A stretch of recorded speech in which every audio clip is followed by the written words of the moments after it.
My husband said, "I sold your little cabin for $60,000.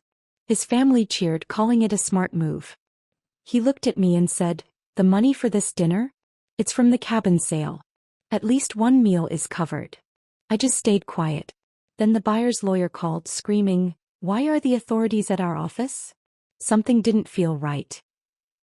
The Whitmore family dinner was in full swing when Owen stood up, tapping his fork against Margaret's best crystal. "Before we eat, I have something important to share," he said, his voice carrying the authority he rarely displayed. "You all know about Violet's little cabin, her impractical purchase 3 years ago." My shoulders tensed at his tone. "Well, I've finally done something about it. I sold it for $60,000 last month while she was overseas." The words hung in the air as he pointed to the elaborate spread on the table. "The money for this dinner? It's from the cabin sale. At least one meal is covered." His family laughed and applauded, but I stayed silent, my phone already vibrating with a call that would change everything. "Why are the authorities at our office?" the buyer's lawyer would scream moments later, his panic confirming what I already suspected. "Before we continue, I want to thank you for being here. If you believe that every woman's achievements deserve recognition, not dismissal, please consider subscribing. It's free and helps these important stories reach others. Now let's see what happened next. But let me explain how I ended up at this table, surrounded by people who had made dismissing me into an art form. 6 years of marriage to Owen Whitmore had taught me the precise boundaries of my invisibility. That morning, like every morning, I had risen at dawn to prepare his coffee, 2 sugars, no cream, while he scrolled through his phone at our kitchen table. My greeting went unacknowledged as usual. The breakfast I prepared was consumed in silence, punctuated only by the sound of his chewing and the occasional notification ping from his fantasy football group. Margaret had called while I was cleaning up, speaking only to Owen about Sunday's menu despite knowing I would be the one spending 6 hours in the kitchen preparing her complicated requests. "Make sure Violet knows about the roast," she had said, as if I were hired help rather than her daughter-in-law. "And tell her not to oversalt the potatoes like last time." The potatoes had been perfectly seasoned, but in the Whitmore family my efforts were always somehow lacking. The pattern had been established early in our marriage. When I received my promotion at the consulting firm, a 30% raise and a corner office that I had earned through 18 months of 70-hour weeks, Owen's response was a distracted mumble about how it was about time I contributed meaningfully to our finances. The next evening, his brother Mason had scratched off a $50 lottery winner at that same dinner table, and the family erupted in celebration. Margaret insisted on taking photos while Richard proposed a toast to Mason's good fortune and financial acumen. The Whitmore family dynamics revealed themselves through 1,000 small cruelties that had accumulated like sediment over the years. Margaret consistently forgot to set a place for me at holiday dinners until Owen noticed and mentioned it. Richard discussed finances with Owen while I sat right there, invisible as furniture, even though my salary had exceeded Owen's for the past 2 years. Mason borrowed money he never repaid, always joking that I probably tracked every penny in a spreadsheet, which I did, though not for the reasons he assumed. During their weekly family dinners, my accomplishments became footnotes while Owen's mediocre sales numbers were dissected and praised as if he were revolutionizing his industry. The month I landed a $1 million contract for my firm, the dinner conversation focused entirely on Owen closing a deal worth less than my monthly commission. When I mentioned my achievement, Margaret had said, "That's nice, dear," before immediately asking Owen about his prospects for the next quarter. These patterns had driven me to create my own small rebellion. 3 years ago, I had opened a savings account that Owen knew nothing about.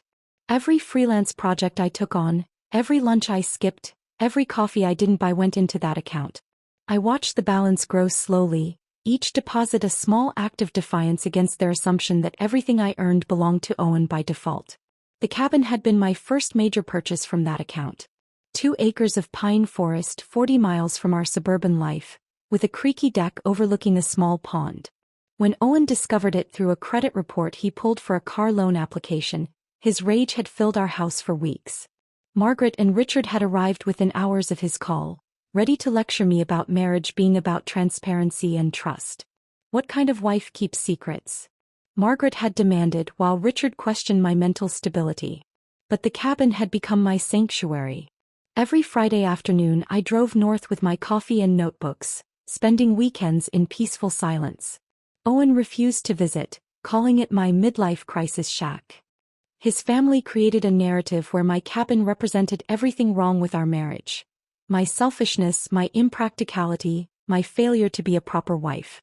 For months ago, my firm had won a major contract with a defense contractor.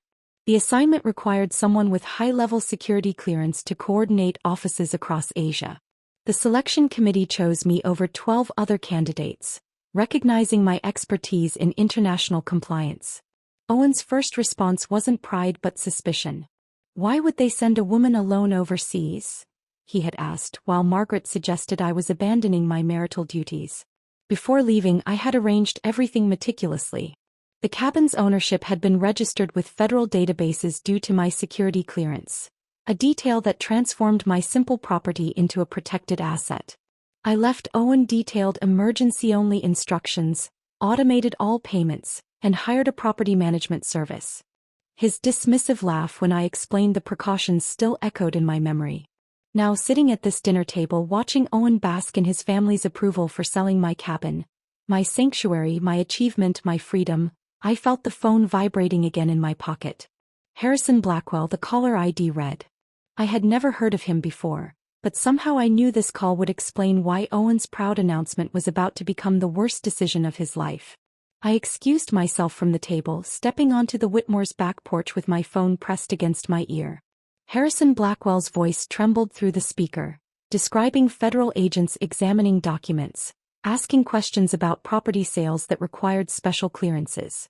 Behind me, through the glass doors, Owen was pulling out papers from a leather folder, showing his family the details of his brilliant transaction while Margaret poured more wine. 3 years earlier, the journey to that cabin had started with a different phone call. Ruth Morrison, the elderly owner, had a voice like warm honey when she'd first described the property. It's not fancy, she'd warned. My husband built most of it himself after he retired from the railroad. But there's something special about those woods. They know how to keep secrets.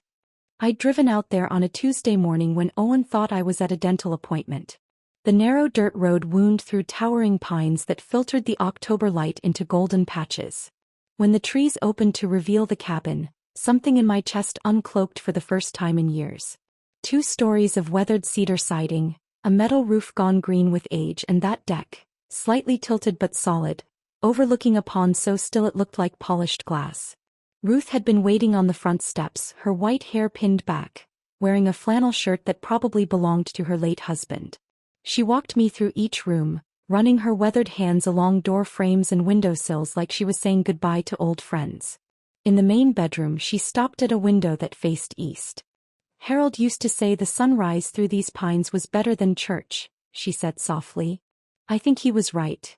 When she named her price, it was less than market value by at least $20,000. I don't need the money, she explained, studying my face with eyes that seemed to see everything. I need to know it's going to someone who needs this place the way Harold and I did. Someone who understands that sometimes 4 walls and silence are the only medicine that works. The down payment represented 3 years of skipped lunches, declined dinner invitations, and clothes worn long past their prime.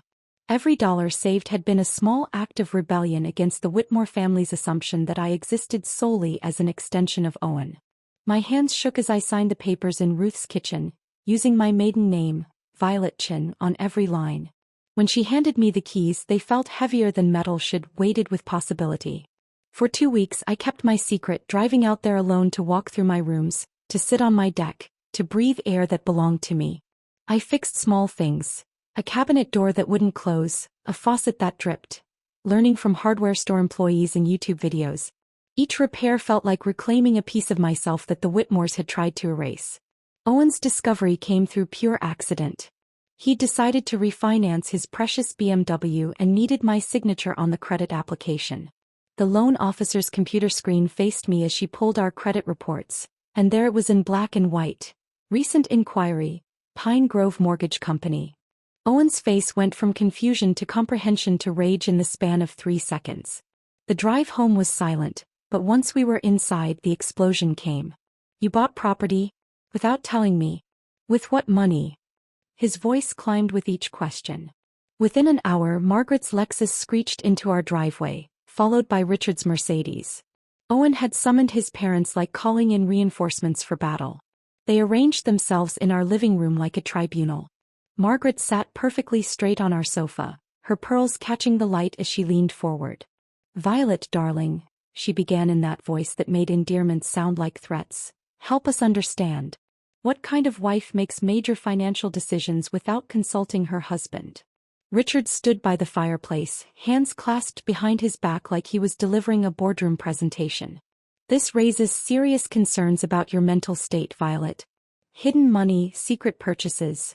These are not the actions of a stable person." I sat in the chair they'd positioned to face all three of them, my hands folded in my lap. "The cabin cost $45,000, I said calmly. "I paid for it entirely with my own earnings from freelance work. It didn't affect our joint finances at all." "That's not the point." Owen's fist hit the coffee table, making Margaret's teacup rattle. "We're supposed to be partners. Partners don't keep secrets."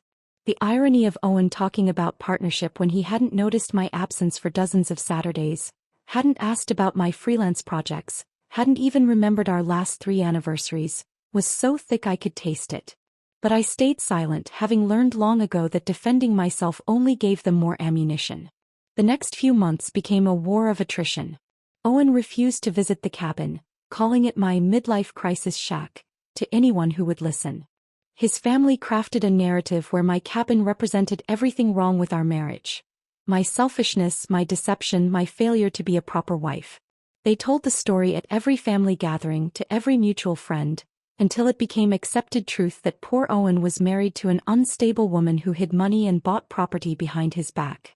But every Friday afternoon I packed a small bag and drove north. Those weekends became my salvation. I learned to replace broken boards, to identify bird calls, to grow tomatoes in containers on the deck. I wrote in journals, filling pages with thoughts I couldn't speak aloud. The cabin learned my secrets. How I dreaded Sunday dinners, how I sometimes sat in my car in the driveway for 10 minutes gathering strength to go inside my own house, how I'd started marking days on a private calendar, not to count toward something but to prove I was surviving. Margaret escalated her campaign with what she called a family meeting, but was actually an intervention. She'd prepared a PowerPoint presentation, actually created slides, detailing the cabin's supposed maintenance costs, liability issues and drain on our resources. She'd researched septic system failures, roof replacement costs and property tax increases, presenting each as inevitable catastrophe. Mason made jokes about me becoming a hermit woman, asking if I was growing marijuana in the woods. Richard questioned whether I was meeting someone there, his implication clear. Owen sat silent through it all, letting them speak for him as he always did, his silence more damaging than their words. When they finally stopped talking, I pulled out my phone and showed them photos. The garden I'd planted, now growing wild with herbs and vegetables. The desk I'd positioned by the window where morning light flooded in. The bookshelves I'd built myself, slightly crooked but functional.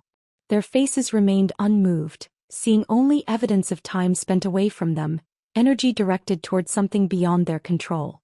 They stared at my photos for exactly 3 seconds before Margaret closed my phone and handed it back to me with the same expression she wore when returning spoiled food at a restaurant.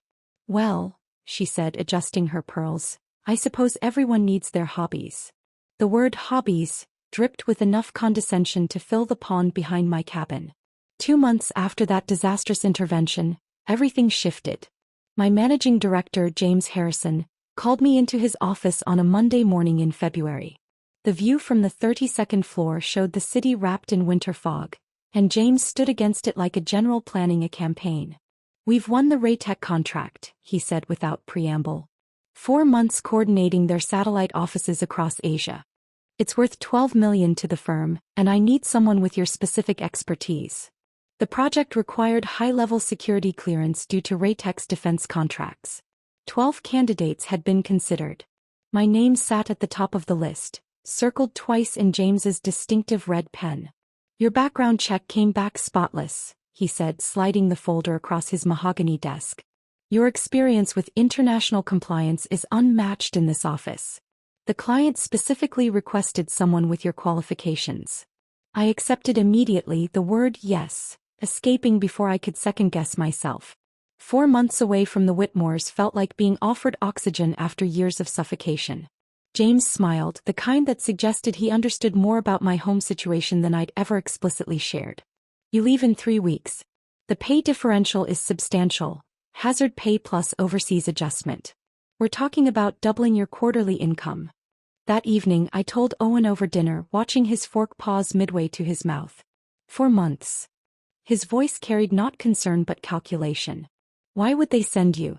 Why not Harrison or Kumar? They have more seniority. Because I have the security clearance and the expertise, I replied, keeping my voice neutral despite the familiar sting of his doubt. A woman alone in Asia for 4 months, he muttered, returning to his plate. Seems unnecessary. Can't you do it remotely? Within an hour Margaret had called, having received Owen's distress signal. Violet, dear, her voice crackled through the speaker, I've just heard about this overseas assignment. Don't you think it's rather selfish? Leaving your husband for months? Marriage requires sacrifice, and it seems you're only interested in your career. The security briefing 3 days later revealed complications I hadn't anticipated. Agent Patricia Yamamoto from the Defense Security Service explained that all personal assets had to be registered in federal databases.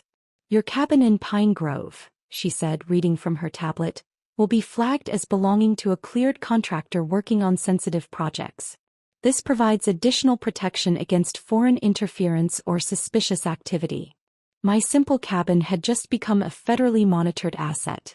The irony wasn't lost on me. The property Owen and his family dismissed as worthless was now under government protection.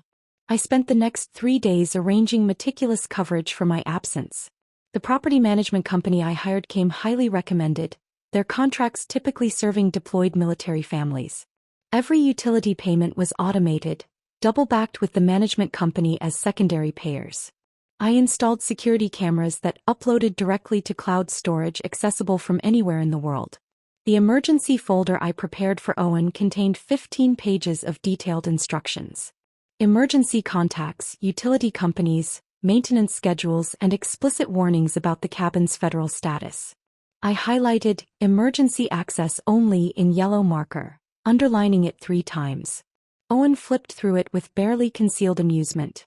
It's just a shack in the woods, Violet, not Fort Knox, he laughed, tossing the folder onto the kitchen counter where it would remain untouched for the next 4 months. Singapore's humidity hit me like a wall when I stepped off the plane, but the sensation of freedom was stronger than any physical discomfort. My hotel room overlooked Marina Bay, the city's lights reflecting off water like scattered diamonds.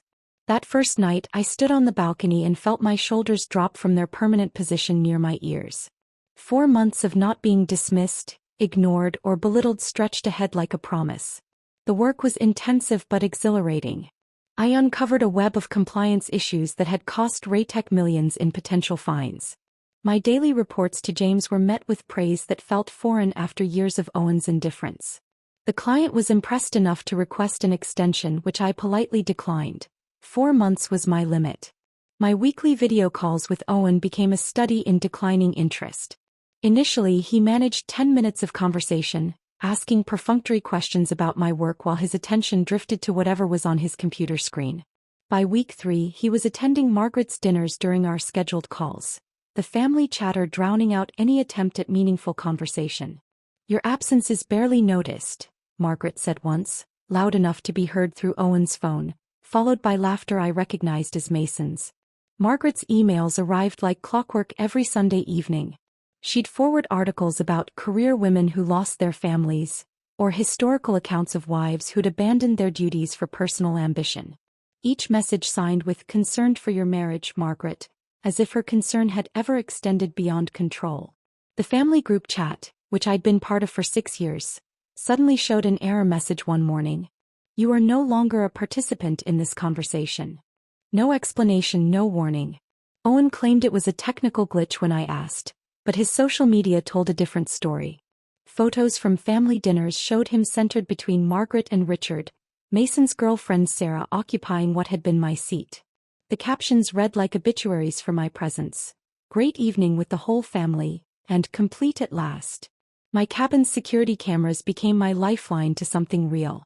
Every morning I'd check the feeds while drinking coffee, watching deer wander through the yard or rain pattern the pond's surface. The weekly reports from the management company were brief. All systems normal, no issues to report. But they provided more comfort than Owen's increasingly sporadic messages. By month 3, Owen had stopped answering my calls altogether. Text messages received single-word responses hours later. Busy. Fine. Later. His social media, however, showed remarkable availability for dinner with colleagues, drinks with Mason, concerts with people I didn't recognize.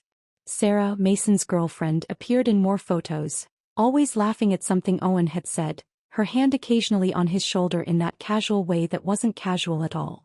Sarah's perfectly manicured hand rested on Owen's shoulder in the last photo he'd posted, her smile too bright, her proximity too familiar.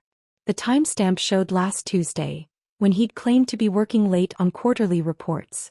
I closed the laptop and stared at the Singapore skyline, the city's pulse vibrating through my hotel window as I processed what those images meant. Not just indifference anymore. Something else entirely. The flight home stretched across 16 hours and 3 time zones, plenty of time to prepare myself for whatever waited in Detroit. I'd texted Owen my arrival time twice, received nothing back. When the plane touched down on Thursday afternoon, the October air carried that particular Midwest chill that slices through everything. I waited 40 minutes at baggage claim, watching families reunite, couples embrace, drivers hold signs for strangers. No Owen. Finally, a text appeared. At Mom's preparing special dinner for your return. Come straight here. The taxi driver helped load my luggage into the trunk while I stared at those words. Special dinner. At Margaret's. After 4 months away, my husband couldn't be bothered to meet me at the airport, but the Whitmores were orchestrating something that required preparation. The route home took us past our neighborhood, and I asked the driver to slow down as we passed our house. Through the living room window, I glimpsed furniture I didn't recognize. A leather sectional where our blue sofa should be, artwork on walls that had been bare when I left. The driveway held 2 cars I'd never seen before, a BMW newer than Owen's and something sporty in red. Our garden, which I'd carefully maintained for 3 years, had been replaced with generic landscaping. This your house? The driver asked, noticing my stare. I'm not sure anymore, I answered honestly. I had him drop me at the corner, hauling my suitcase to our front door like a stranger approaching an unfamiliar home. My key still worked, but the house inside wasn't mine. The leather furniture was real expensive.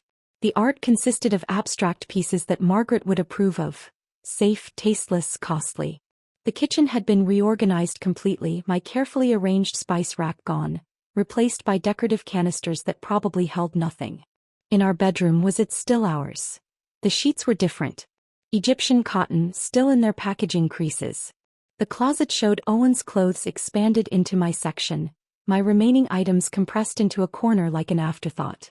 On the dresser sat a bottle of perfume I didn't recognize, definitely not mine. I left my suitcase unopened and drove to the Whitmore house, my hands steady on the wheel despite the exhaustion pulling at my bones. Their driveway looked like a luxury car dealership. Margaret's Lexus, Richard's Mercedes, Mason's Range Rover, Owen's BMW, and 2 others I didn't recognize. The house glowed with warm light, shadows moving behind curtains like a stage play in progress. The front door was unlocked. I could hear voices from the dining room, laughter that carried the particular pitch of celebration. Margaret's voice rose above the others. He handled it brilliantly. Absolutely brilliantly. I stood in the hallway listening to my absence being celebrated before stepping into view. The scene was orchestrated like a magazine spread. Margaret's heirloom crystal, the set she only used for Christmas and engagement announcements, sparkled under the chandelier. Decanters of wine that cost more than my weekly groceries stood open, breathing. Everyone had dressed for an occasion. Margaret in pearls and silk, Richard in his golf club blazer, Mason in what looked like a new suit.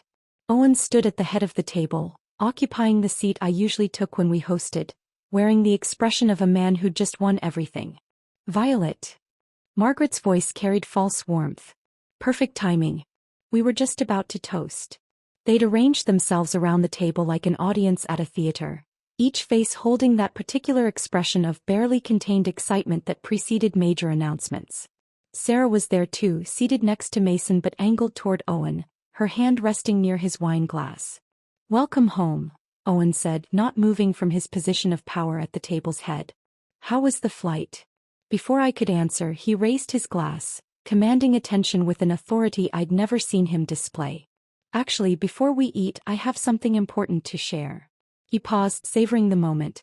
You all know about Violet's little cabin, her impractical purchase 3 years ago. My shoulders tensed at his tone, the dismissive way he said little cabin, like it was a child's plaything. Well, I've finally done something about it. I sold it for $60,000 last month while she was overseas. The words hung in the air like a physical presence. The room erupted in applause. Richard's golf clap, Margaret's delighted gasp, Mason's whistle of appreciation. Sarah clapped too, her eyes never leaving Owen's face. Owen pointed to the elaborate spread on the table. Dishes I recognized as catered from the expensive French restaurant downtown. The money for this dinner? It's from the cabin sale. At least one meal is covered. His family laughed at this joke, this casual revelation that he'd stolen my sanctuary and used the money for their entertainment. I remained perfectly still, my silence complete, while my phone began vibrating in my pocket. Owen pulled out a leather folder, the kind expensive lawyers use, spreading documents across Margaret's pristine tablecloth. The best part is how I handled everything myself, he boasted, running his finger along the pages. Researched comparables, managed 3 competing bids, saved thousands in agent fees. Brilliant, Richard murmured, leaning forward to examine the papers. Absolutely brilliant business instinct. How did you handle the signature issue? Mason asked, his question carrying genuine curiosity rather than concern. Owen's smile widened. Spent 3 days practicing. Got it perfect. See. He pointed to various signature lines, each showing my name in handwriting that was close to mine but not quite right. The V in Violet tilted wrong, the final T too sharp. Margaret examined the documents with approval. Resourcefulness, she declared. That's what I call resourcefulness. My phone buzzed again. Harrison Blackwell. Attorney at law. I didn't recognize the name, but something in my gut told me this call would change everything happening in this room. I stepped away from the table, pressing the phone to my ear as I moved toward the French doors that led to Margaret's pristine back porch. The caller ID showed Harrison Blackwell, attorney at law, a name that meant nothing to me but somehow felt significant in this moment. Mrs. Whitmore? The man's voice cracked with an edge of panic that immediately set my nerves on alert. This is Harrison Blackwell. I represented the buyers in your cabin purchase. I mean the sale your husband arranged. Through the glass doors I watched Owen refill wine glasses, his mouth moving animatedly as he continued his performance for his captivated audience. Margaret touched his arm affectionately, the proud mother admiring her clever son. Sarah laughed at something Mason said, but her eyes tracked Owen's movements with an interest that went beyond casual observation. What can I help you with, Mr. Blackwell?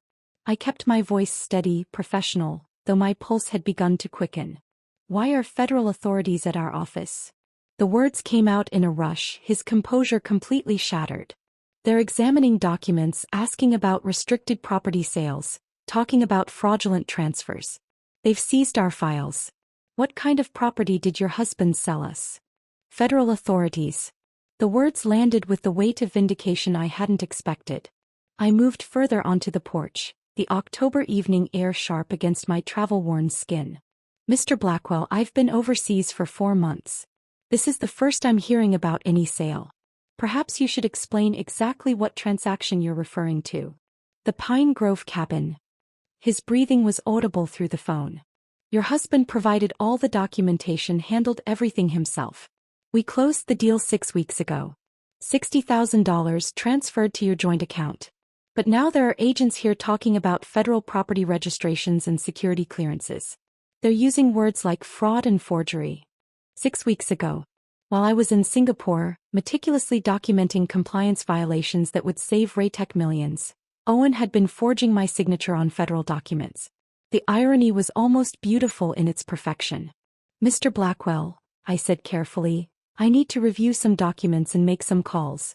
I'll contact you within the hour.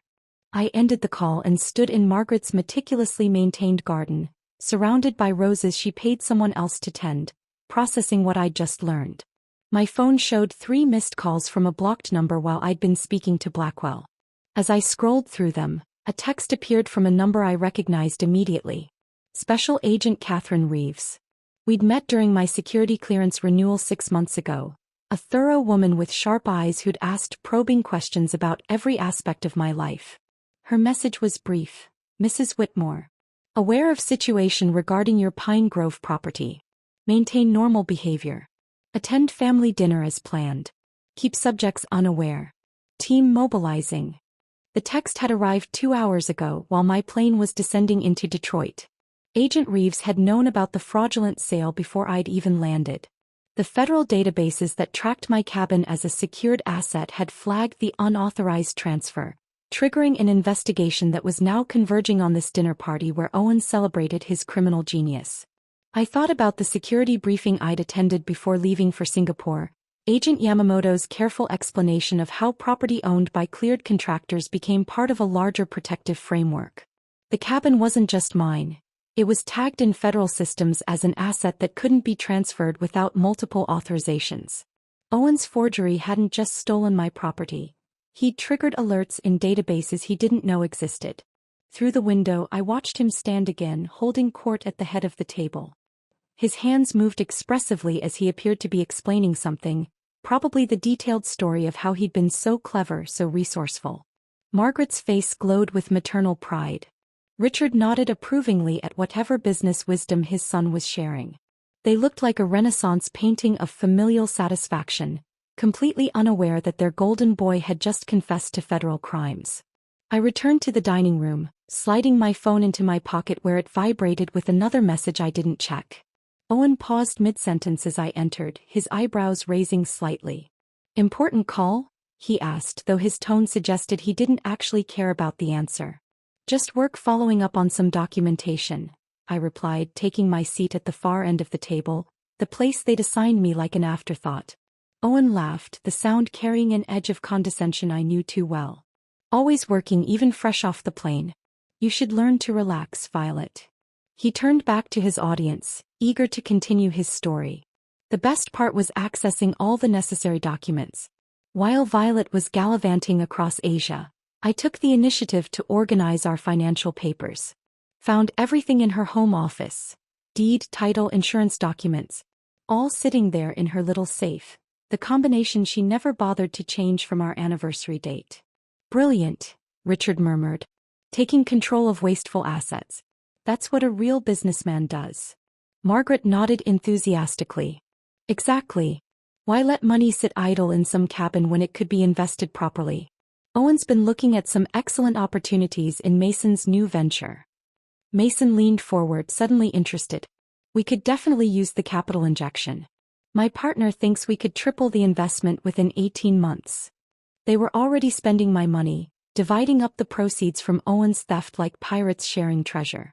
Not one person at this table had asked why I hadn't been consulted about selling my own property. The assumption of Owen's authority was so complete, so unquestioned, that they couldn't conceive of his actions as criminal. "Your signature work was impressive," Mason said to Owen, grinning broadly. "Honestly couldn't tell the difference from the real thing." 3 days of practice," Owen replied proudly. "I used her old journals to study her handwriting. The key is getting the pressure right, the way she curves certain letters." Sarah finally spoke, her voice carrying a sweetness that didn't reach her eyes. "You must be so proud, Violet. Owen really took charge while you were gone." I met her gaze steadily, noting how her hand had moved to rest near Owen's on the table, their fingers almost touching. "Oh yes," I replied. "He certainly took charge of something that wasn't his to take." The words hung in the air for a moment before Owen laughed them off. "Everything in a marriage is ours, darling. That's what partnership means." My phone vibrated again. Another text from Agent Reeves. 15 minutes. I watched the second hand on Margaret's grandfather clock sweep past the 12. 14 minutes since Agent Reeves's last text. Owen had moved on to describing his future investment plans for the $60,000. His voice carrying the confidence of a man who believed he had gotten away with everything. Margaret was serving her homemade tiramisu, the dessert she reserved for special victories, when the first black vehicle pulled silently into the driveway. The headlights swept across the dining room windows like searchlights, followed immediately by 2 more vehicles positioning themselves with military precision. Through the sheer curtains I could see the government plates, the kind that made neighbors peer through blinds and wonder what level of trouble had arrived on their street. 6 figures emerged from the vehicles, moving with the coordinated efficiency of people who had done this many times before. I stood up from the table, my movement so sudden that Sarah's wine glass wobbled. "I'll get the door," I said, though no one had knocked yet. Owen barely glanced at me, too absorbed in explaining to Richard how he planned to leverage the cabin money into a larger real estate portfolio. I reached the front door just as Agent Catherine Reeves raised her hand to knock. She stood flanked by 5 other agents, all wearing the kind of dark suits that screamed federal authority. Her eyes met mine with professional recognition. She remembered me from the security clearance interview, remembered the woman who had sat across from her for 3 hours answering questions about every aspect of her life. "Mrs. Whitmore," she said quietly. "Are all the subjects present?" "They're in the dining room," I confirmed, stepping aside to let them enter. "All of them. They're having dessert."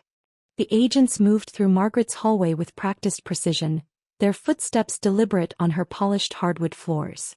Each footfall sounded like a countdown, marking the seconds until Owen's world collapsed. Agent Reeves led the way, her hand resting casually near her badge, ready to present credentials that would turn celebration into catastrophe.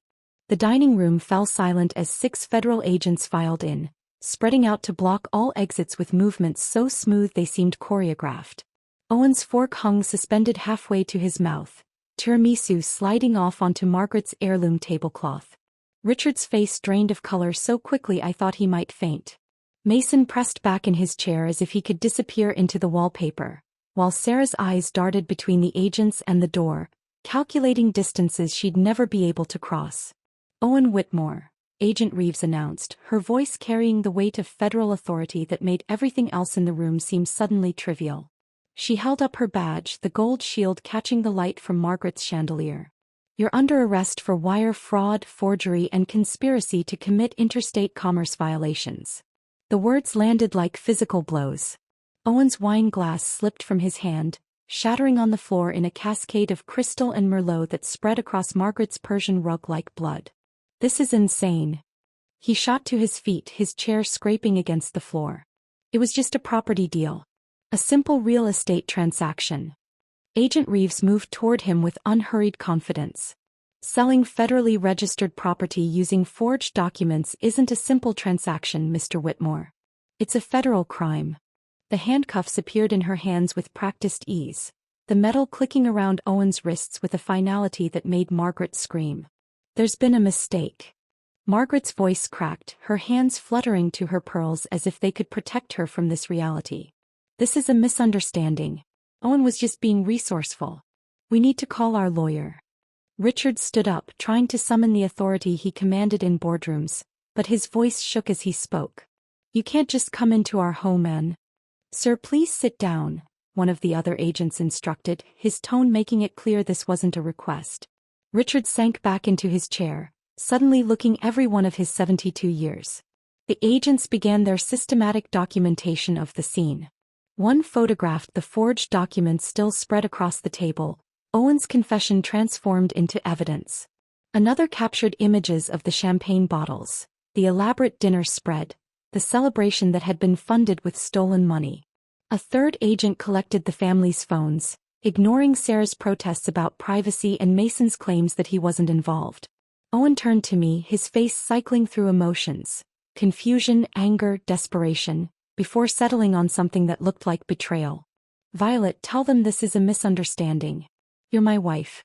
Explain that I had every right to sell that property. Tell them." I met his gaze with the same steady silence I had perfected over 6 years of being dismissed, ignored, and belittled. The silence that had once been my prison now became my power. I said nothing, letting my lack of words speak volumes about years of accumulated injuries that had led to this moment.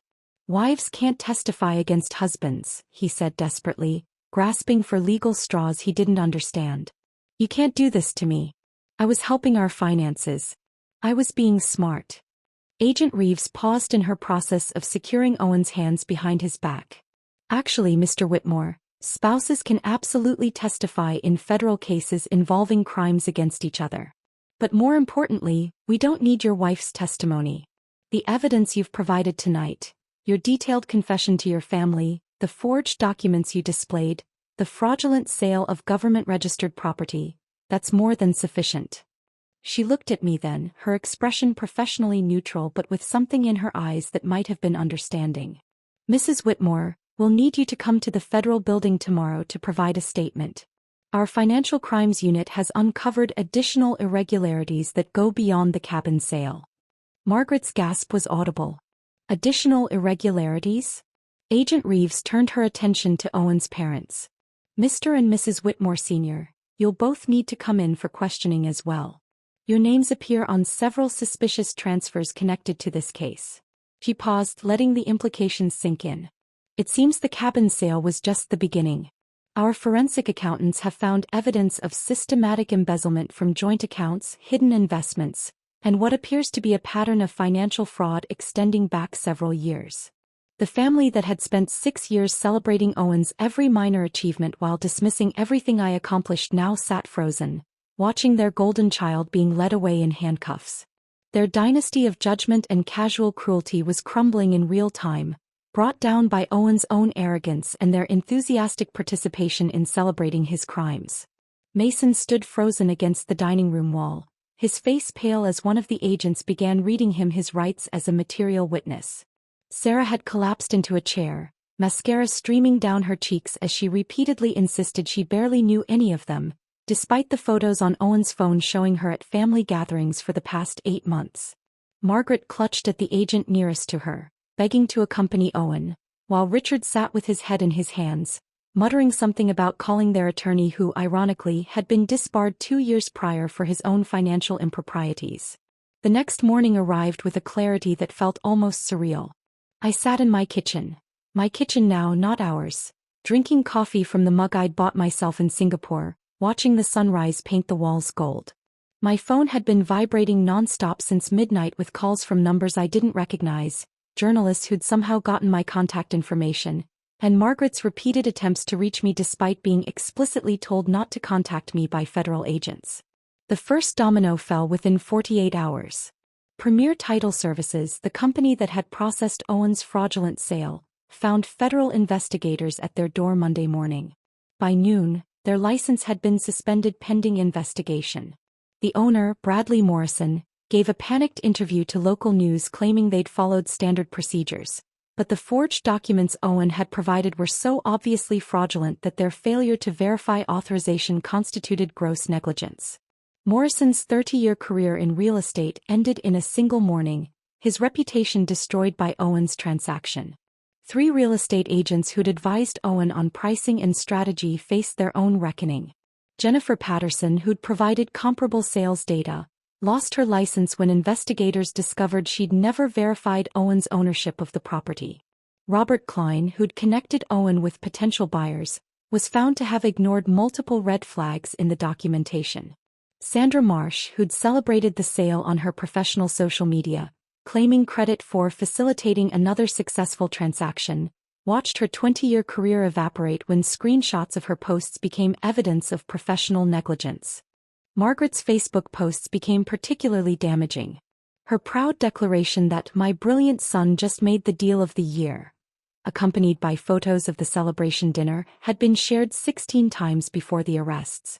Neighbors who'd always found the Whitmores insufferable gleefully provided screenshots to investigators. Her post from 3 weeks earlier, "so proud of Owen taking charge while his wife gallivants across Asia," became evidence of premeditation. The country club ladies she'd bragged to about Owen's business acumen now crossed the street to avoid her. Harrison Blackwell's law firm imploded spectacularly. The buyers, an innocent couple named David and Jennifer Chin who'd thought they were purchasing a weekend retreat, sued everyone involved.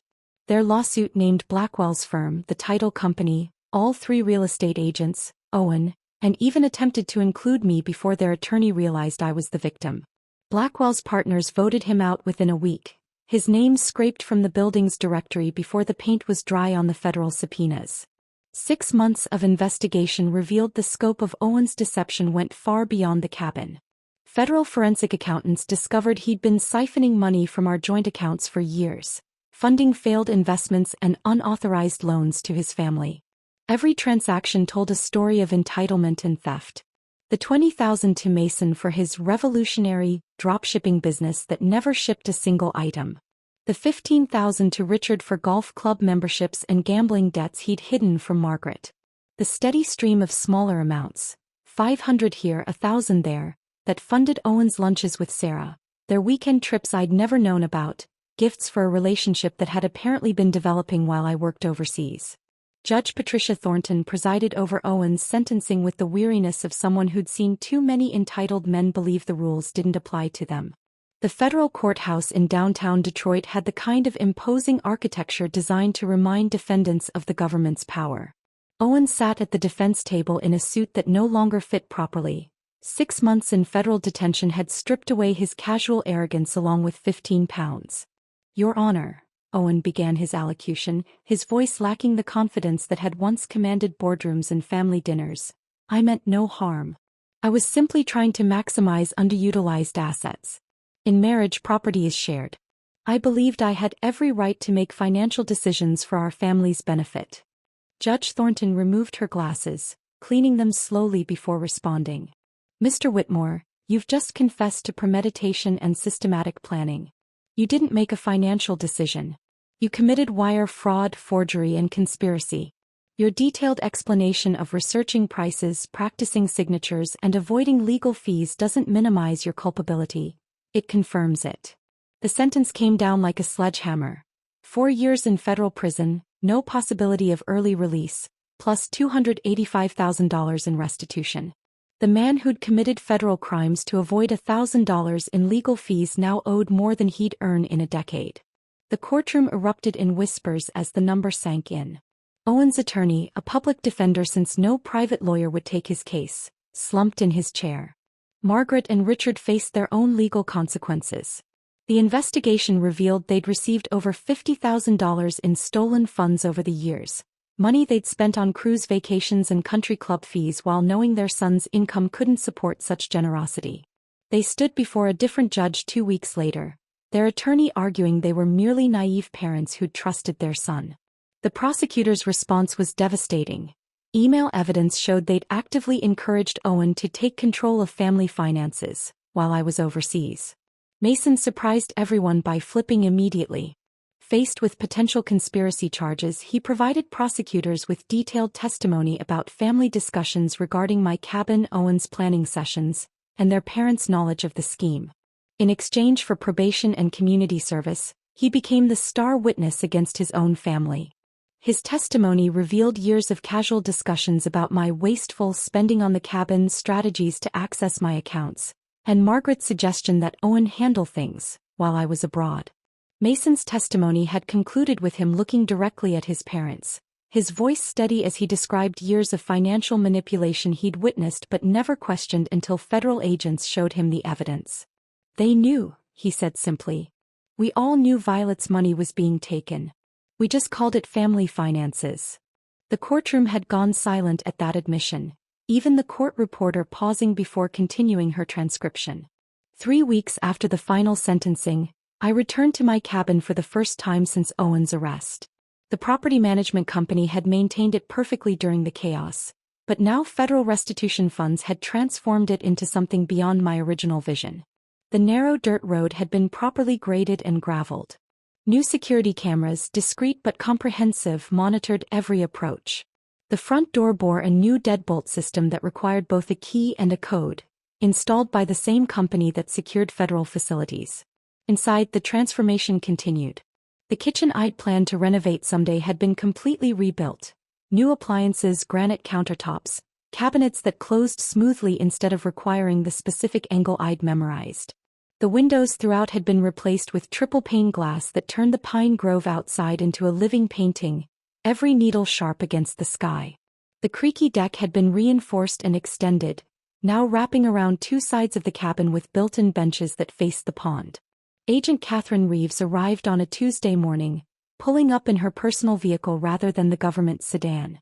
She carried 2 cups of coffee from the shop in town, remembering my preference for oat milk without my having mentioned it.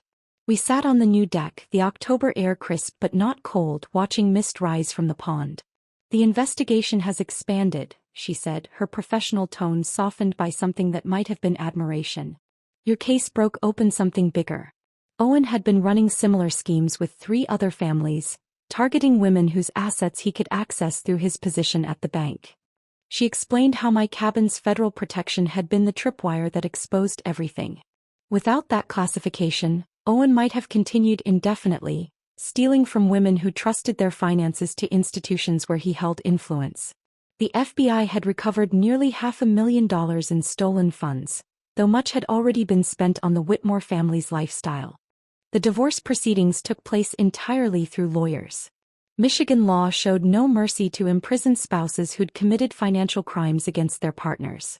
The judge, an older woman named Carolyn Foster, had reviewed the evidence with visible disgust.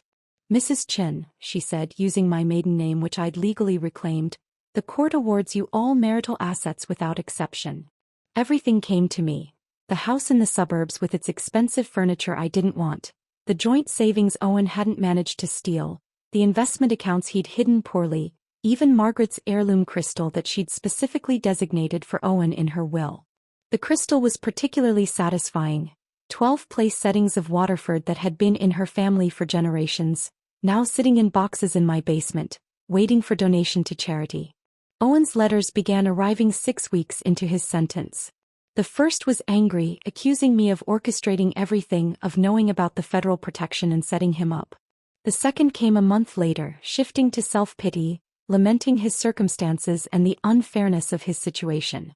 By the third letter, hints of understanding crept in, not remorse exactly but recognition that his clever plan hadn't been clever at all. I found out about the federal property classifications, he wrote in what would be his final letter. They explained it during legal education class here. I should have asked questions. I should have asked you.